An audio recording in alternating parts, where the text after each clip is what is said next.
Darling Radio, like and subscribe. Darling Radio, like and subscribe.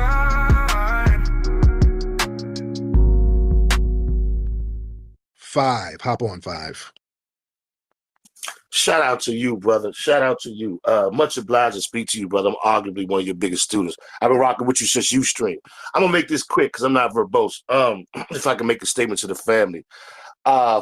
Individuals like Gary and a saltine is a saltine. It doesn't matter what Abrahamic religion they so-called practice. A saltine is a saltine, especially one who harbors anti-Black American sentiments. I think we all know that. With that being said, I want to say to our family, it will behoove us to stop mentioning ops like this Owens, Freak from Freaking Misfit, and that piss cast that they've run. Y'all know who I'm talking about. I'm not mentioning his name for a reason, because family, we're gonna have to start punishing these individuals. And right now it's a Cold War. So how you punish them in the Cold War? If you're going to engage them, disinform them. Right. All right. Right. Disinform them. You disinform them, or you engage in propaganda against them. You don't run down our ethnic resumes to these individuals, particularly these saltines, because family, these saltines are basically sociopaths. Go get the book by Bobby E. Wright, Psychopathic Racial Personality. But I'll land with that, brother Tariq. I highly revere you, and keep doing what you're doing. But family, disinform these individuals and engage in propaganda against them. Thank you.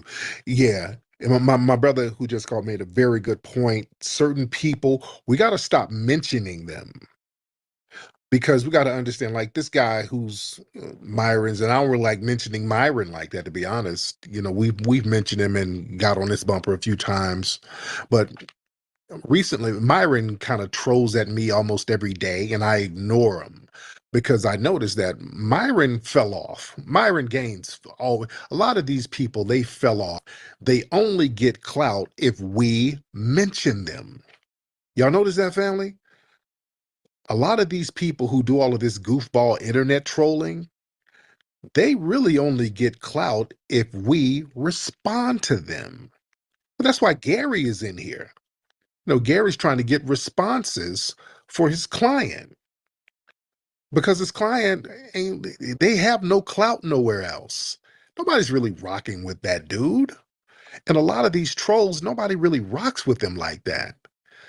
So the only notoriety they get is from the attention that we give them. And certain people, man, you got to understand the weenie factor. Certain people are just weenies. So the only attention they're going to get is negative attention. And that's good enough. I want y'all to understand something. Certain people don't mind negative attention because that's better than no attention. Nobody would pay attention to them. They realize they're never going to get the respect of anybody to really look at them in a respectable manner.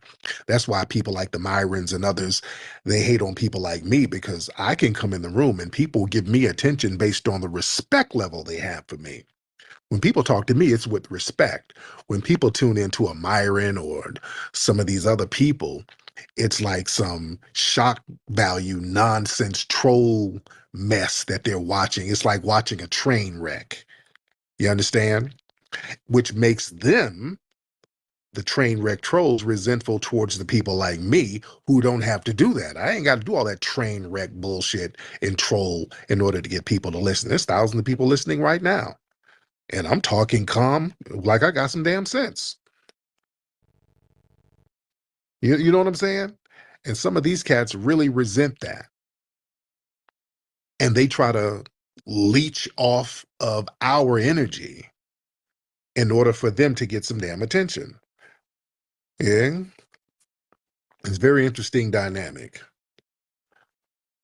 But yeah, this guy, Gary, is out here trying to get some shine and clout for his damn goofball client. Yeah? And he got shut down. All right, let's get, let me see, the Earth Angel in the building. Hop in, the Earth Angel. The Earth. I'm sorry, Tariq. I didn't mean to speak. Okay, girl, if you don't go in there and soak them greens, all right. The hell you doing up this late, pushing the button by mistake? What are you in there doing, young lady? All right. All right, y'all raise your hand if you're ready, because we do have a lot of people in the building. We do have a lot of people in the building. But boy, that Gary dude, boy, the truth came on out. I didn't like that. You know, like all of these broke people, get the hell out of here. Man, please. Let me tell you something. The white supremacists, they got these weird fantasies. Let me tell y'all something about the Gary types. These people fantasize about us being broke in shanty towns and just downtrodden and all of that stuff. The fact that we can be thinkers, we can be organized, we can be hardworking, the fact that we can sit around and have decent, sensible conversations like this burns them up. This burns them up. So they have to create fantasy narratives within their own imagination. Yeah. About fantasy cash and people broke and stop it. All right, let's get okay, brother. I was gonna get you, but boy, I just saw some pornography on your page, brother. I was gonna add you. I'm a chill on that, brother. I just clicked on your thing and I saw some activities that I'm not really trying to be privy to. Soltar the Great. Let's get Soltar the Great in the building. Soltar the Great. Mr. Soltar, hop in. Hey, what's up, Trick? I heard when that Gary came in, I wanted you to bring up the Devil's Punch Bowl and not just Mississippi, but that concentration camp. That's all I got to say. Oh yeah. They put, mass extermination. Yeah, they killed a bunch of foundational Black Americans down in not just Mississippi on the spot. It was Union soldiers who did that down in Mississippi at the Devil's Punch Bowl. Yeah, they killed some of us on the spot. So that happened a few times. There were massacres during the Civil War. They got a bunch of Black civilians and killed them on the spot. Yeah, several instances happened like that. Yeah, we can go there. We can talk about some of the Black people who were killed on the spot in Tulsa. Black people who were killed on the spot in places like Florida with these race riots or these race massacres. They just go in and just wipe out whole towns of Black people. Come on now. They killed them on the spot. Yeah. I could go down into the history, but yeah, I had to get him out the paint. What's this guy? Myron Magnus. Myron Magnus. Hop in, Myron Magnus. I think I'm saying your name right. Myron Magnus, you want to unmute your microphone, sir? Yes, sir. How you doing, champ? What's up? I'm good, brother. How are you? I'm great. Can I make a suggestion? Can we call this dude Myron Gaines by his real name, please, which is Amru Fuddle? Because he's ruining my name out this joint for real. But hey, I like to notate one of the reasons I believe they despise you so much is by your controlled, calm demeanor. Yeah. And I would believe that our people need to take note of that, and we need to adopt that totally and embed it into our children and everything. Because when people can't pull on your emotional strings, they lack control over you. Yeah. So it's very important that, because if I'm gonna say this, a land, if knowledge, wisdom, understanding brings about unity and peace, if you reverse the polarity, the ignorance, confusion, manipulation brings about division and war. And we don't need to have words or anything to make, we need to stop them from being able to manipulate us emotionally. And once we able to do that and consistently and embed that into ourselves, they're done for. They don't know where to go from there. I'm done. Peace. Appreciate it. Thank you so much. Yeah, man, this brother brought up a good point, man. When they can't trigger us emotionally, they feel like they lose control, because the white supremacists, they're so used to pushing our buttons. They know what gets us bent out of shape. They know how to say certain things that'll make us crash out. And when we don't do that, that makes them crash out. You see, that makes them lose control. And family, listen, the fact that we acknowledge our own lineage on our own terms, do you know how much that bothers suspected white supremacists like Gary and others? That's why this is a white man. Why he's so triggered? Think about that. Why is this guy so triggered about the way we identify?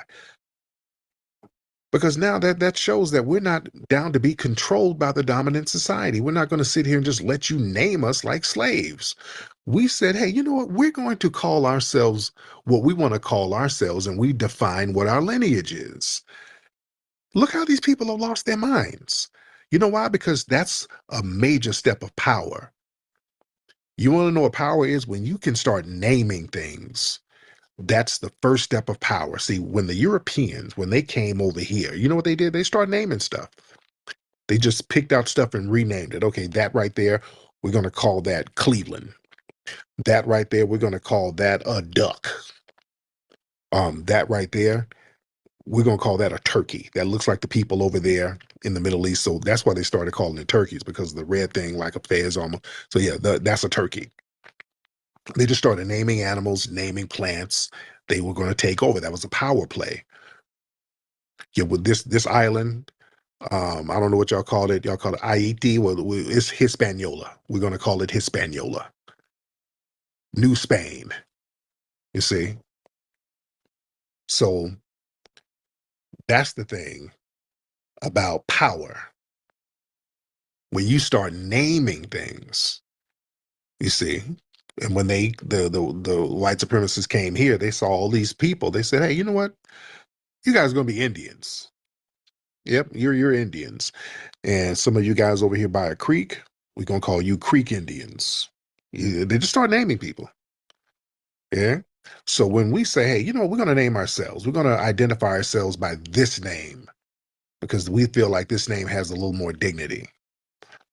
Now they lose their minds because we reject the term that they named us. See, they named us African American. That was a name that brought to us.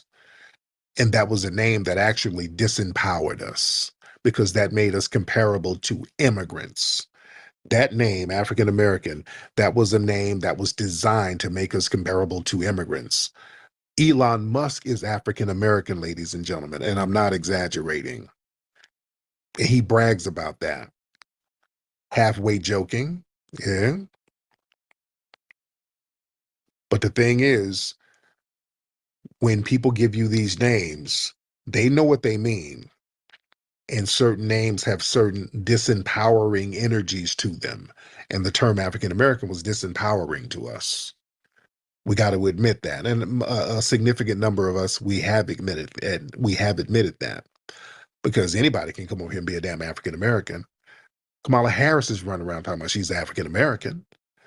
You dig? We ain't the same. So yeah, we said, hey, we're going to define ourselves by our own lineage. Shout out to our good brother, Dr. Claude Anderson. He was one of the first people. That's where I got the game from. He started breaking it down. He was like, no. We're Native Black Americans. He would use the term Native Black Americans. See, I give credit where credit is due. I got the game from Dr. Claude Anderson, who's been saying this stuff for years. He would use the term native, and I would use it. If you look at my Twitter for years, I would use the term, when I discussed us, I would use the term Native Black American. I would almost make it interchangeable with African American. I used it like everybody else.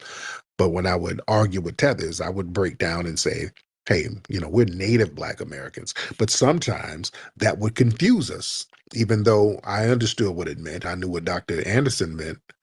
Sometimes when people who are outside of the lineage would hear that term, they would get a little confused. They would say, Native Black American? You mean a Black person mixed with an Indian? Say, no, not that. Somebody who's, you know, native, somebody who's foundational here. So I just use the term foundational Black American, and that just clicked. It clicked. And it made sense. You see? So us acknowledging our lineage, it ruffles feathers because now it takes the power away from people to try to define us and have power over us. Because if people can define you, if another group can define you, that group has power over you. And when you define yourself, that's the first step of power. And we've taken a major power step. Look at how these people acting. These people are crashing the hell out. That's why they keep trying to redefine it. You notice that? That's a control thing. They want to redefine it. No, no, no. It's a group. What kind of group? It's a group with a whole bunch of money, and the money is in the woods, hidden in a grave. And what? You're just saying anything. And y'all communists, and y'all MAGA, and y'all controlled by the Russians, and y'all bots. Hey, people losing their mind. They're just saying anything. They're just throwing everything on the wall to see what sticks, which makes the movement even stronger. The fact that people are so damn desperate to try to discredit it, that makes it even more powerful. When something is constantly attacked, that means that thing has power, ladies and gentlemen. You don't attack something that's weak all the time. You don't attack weak, you attack power. You understand? You do not attack weak, you attack power. Hi, I'm Mateo. Do you want to learn about Hidden Heroes?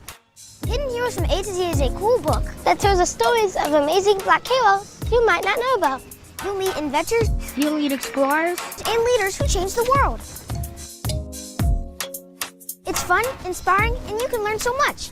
Get your copy now at hiddenhistorymuseum.com. Let's discover our hidden heroes together.